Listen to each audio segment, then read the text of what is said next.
দেখো বন্ধুরা, আজকে দুপুরবেলা কি রান্না করেছি তোমাদেরকে দেখাই। এই দেখো, এক হাঁড়ি গরম ভাত, ভোলা মাছের ঝাল ধনে পাতা টমেটো দিয়ে। এটা হলো এই যে মুসুরির ডাল টমেটো দিয়ে।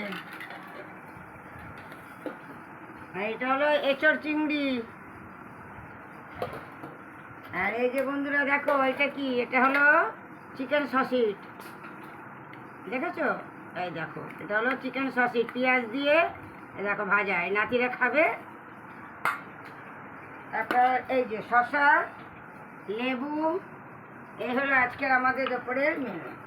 তাহলে বন্ধুরা, কেমন লাগলো লাইক করো, কমেন্ট করো, শেয়ার করে দিও। তাহলে বন্ধুরা, ভালো লাগলে খেতে এসো।